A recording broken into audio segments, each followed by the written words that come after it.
నమస్తే, welcome to hit TV. నేను మీ మాధురి. ఈరోజు మనతో పాటు ఉన్నారు రామ్ శర్మ గురూజీ. నమస్తే గురూజీ. గురూజీ, మనకి వైశాఖ మాసం వస్తుంది కదా, ఈ వైశాఖ మాసంలో 12 రాసుల యొక్క స్థితిగతులు ఎలా ఉండబోతున్నాయి? ఈ రాశి వాళ్ళు ఏమైనా చేసుకోవాలి అంటే పరిహారాలు, ఎలాంటి పరిహారాలు చేసుకోవాలి, ఎలాంటి పరిహారాలు ఎలాంటి పూజలు చేసుకుంటే వాళ్ళకి ఇంకా ముందుకు బాగుంటుంది? శుభం తల్లి, సంతోషం. శ్రీ గురుభ్యో నమ. శ్రీ మహాగణాధిపతయే నమ.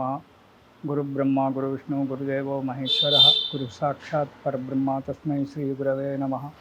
హరితస గోత్రోత్పన్నం హరిభక్తిపరాయణం శంకర గురువరేంద్ర చరణం శరణం ప్రపద్యే.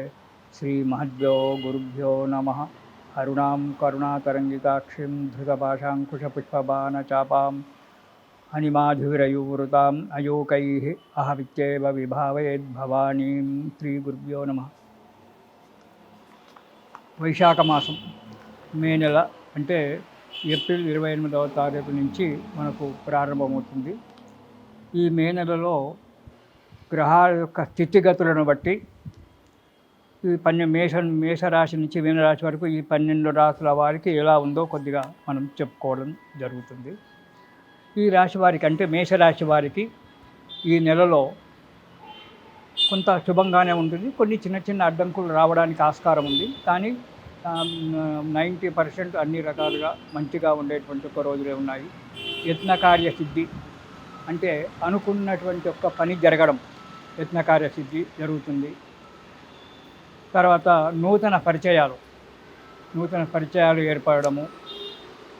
కానీ దీనితో పాటు కొంత ధన నష్టం కూడా కలగడానికి ఉంది. ఎందుకంటే ఈ మేషరాశికి అనేటువంటి వారికి మొన్న ఉగాది రోజే షష్టగ్రహ కూటమి వచ్చింది. వీళ్ళకు 12వ ఇంట షష్టగ్రహ కూటమి ఏర్పడింది. దానివల్ల 12వ ఇంట కొన్ని గ్రహాలు ఉండడం వల్ల ధన నష్టము, ధాన్య నష్టము, కొద్దిగా ఆరోగ్య నష్టము ఇలాంటివి కడిగేటువంటివి కూడా ఉన్నాయి. అయితే ఇప్పుడు ఆ షష్టగ్రహ కూటమి పోయి షడ్గ్రహ కూటమి పోయి పంచగ్రహ కూటమి నుంచి చతుర్గ్రహ కూటానికి తగ్గుతూ వచ్చేస్తుంది. దీనివల్ల కొన్ని శుభ ఫలితాలు ఉన్నప్పటికీ మేషరాశి వారికి కొన్ని అశుభ ఫలితాలు మాత్రం తప్పకుండా ఉంటాయి. అయితే ఈ రాశి వారికి సంఘంలో గౌరవ ప్రతిష్టాలు మంచిగా పెరుగుతాయి, కానీ కొంత ధన నష్టం కావాల్సి వస్తుంది. కొంత మన నూతన పరిచయాలు పెద్ద వారితో, రాజకీయ నాయకులతో కావచ్చు, లేదా పంచ ఆఫీసర్లతో కావచ్చు పరిచయాలు ఏర్పడడం కూడా జరుగుతుంది. ఇకపోతే ఈ వారం మే నెలలో మొదటి వారం కనుక మనం చూసుకున్నట్టయితే వీరికి మనశ్శాంతి ఉండదు. మే ఫస్ట్ వీక్లో మొదటి వారం అంటాం.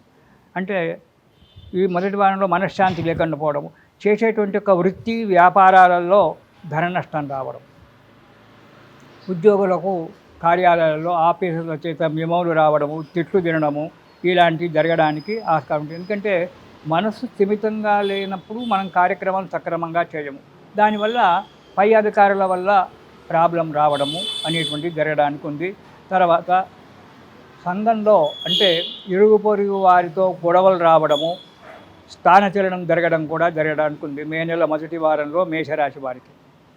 ఇక రెండవ వారం కనుక మనం చూసుకున్నట్టయితే అధికమైనటువంటి ఒక భయం ఏర్పడుతుంది. అంటే మొదటి వారంలో కొన్ని తప్పులు చేయడం జరుగుతుంది కాబట్టి దానివల్ల మనసులో భయం అనేటువంటిది ఏర్పడుతూ ఉంటుంది. బంధుమిత్రులతో విరోధం ఏర్పడుతుంది. తర్వాత కుటుంబంలో కలహాలు, భార్యాబిడ్డల వల్ల కలహాలు ఏర్పడము, మనోవిచారము ఇవన్నీ కూడా రెండవ వారంలో సామాన్యంగా జరగడానికి ఆస్కారం ఉంది. ఇక రెండవ వారం నుంచి మూడవ వారంలోకి కనుక దిగినట్టయితే కొన్ని శుభవార్తలు వింటారు.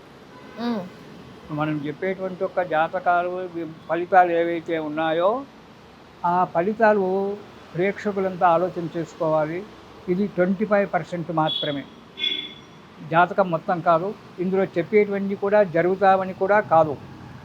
25% మాత్రమే, 25% మాత్రమే మేము ఈ జాతక మేనలలో రాసులకు జరిగేటువంటి. తక్కిన 75% జాతక రీత్యా చూసుకోవాలి. ఓకే, ఎవరి జాతకరీత్యా వాళ్ళకి జాతకరీత్యా అక్కడ ఉండేటువంటి ఒక గ్రహాల పొజిషను దీనికి రెండింటికి ముడిపెట్టాలి. దానికి రెండింటికి ముడిపెట్టి చూసుకున్నప్పుడు ఇక్కడ గ్రహాలు బాగా లేకున్నా అక్కడ గ్రహాలు మంచుకున్నట్టయితే ఇక్కడ పనిచేయదు. ఓకే, గురువుగారు మాకు మంచి లేదని చెప్పారు, నాకు చాలా బాగా ఉందండి అని చెప్పి అంటారు. అది నీ జాతక బలం. ఇక జాతకంలో గ్రహాల పొజిషన్ మంచిగా ఉంది కాబట్టి ఇది పనిచేయదు. అప్పుడు ఓకే. గ్రహాల పొజిషన్లో మంచిగా లేనప్పుడు ఇక్కడ మంచిగా ఉన్నా అది పనిచేయకపోవచ్చు. ఏదో కంటి తురుపుగా మాత్రమే ఇవి ఉంటాయి. కాబట్టి వీటి గురించి ఎక్కువగా మనసులో బాధ పెట్టుకోవద్దు. దీనికి కొన్ని రెమెడీస్ కూడా చెప్తుంటాం. అయితే 2వ వారంలో కష్టాలు పడుతున్నారు, స్థానచలనము, ఉద్యోగంలో ఇబ్బందులు, వ్యాపారంలో ఇబ్బందులు ఉన్నాయని చెప్తున్నాము. 3వ వారం నుంచి మార్పు వస్తుంది ఓకే. మేషరాశి వారికి. 3వ వారంలో శుభవార్తలు వింటారు, ధనాదాయం పెరుగుతూ ఉంటుంది, లేదా శుభకార్యాలలో పాల్గొనడం. మీ ఇంట్లో మీరు శుభకార్యం చేయకుండా బంధువుల ఇళ్లలోనో మిత్రుల ఇళ్లలోనో ఏవైనా శుభకార్యాలు జరుగుతుంటే అక్కడికి వెళ్ళడము, వినడము, వారికి సహాయంగా ఉండడము. వారికి సహాయంగా ఉన్నప్పుడు కొంత ధన వ్యయం జరుగుతుంది. ధన వ్యయం వేరు, ధన నష్టం వేరు. ధన నష్టం అంటే డబ్బు పోడగొట్టుకోవడం, ధన వ్యయము అంటే మనం ఖర్చు పెట్టడం. ఈ ధన వ్యయం కొంత మిత్రుల ఇళ్లలోనో బంధువుల ఇళ్లలోనో జరగడానికి ఆస్కారం ఉంది 3వ వారంలో.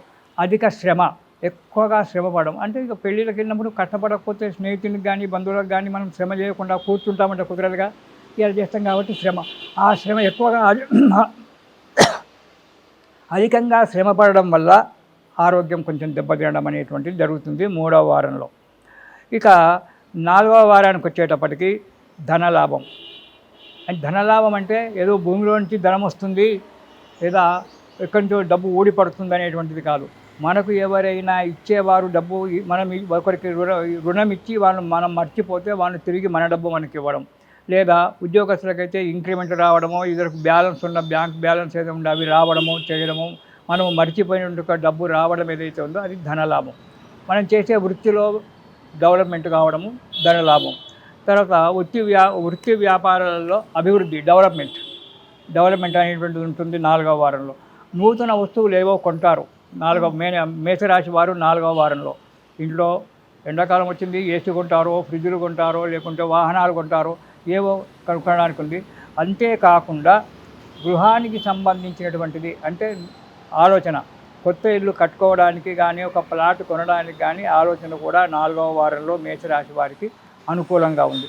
అయితే మొదటి 15 రోజులు మంచిగా లేదని చెప్పాము, తర్వాత 15 రోజులు మంచిగా ఉంటుందని చెప్పడం జరిగింది మేషరాశి వారికి.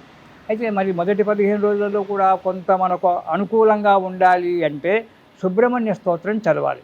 ఓకే. మేషరాశి వాళ్ళు సుబ్రహ్మణ్య స్తోత్రం ప్రతిరోజు కనుక పారాయణం చేసి సుబ్రహ్మణ్య స్వామికి కనుక అభిషేకమో అర్చనలో కనుక చేసుకున్నట్టయితే స్వామివారి యొక్క కృప వల్ల ఈ మేషరాశి వారికి ఈ మే నెలలో కొన్ని కష్టాలు తొలగిపోయి అనుకున్న కార్యక్రమాలు ఏర్పడి సుఖంగా జీవిస్తారు. ఇది శుభం.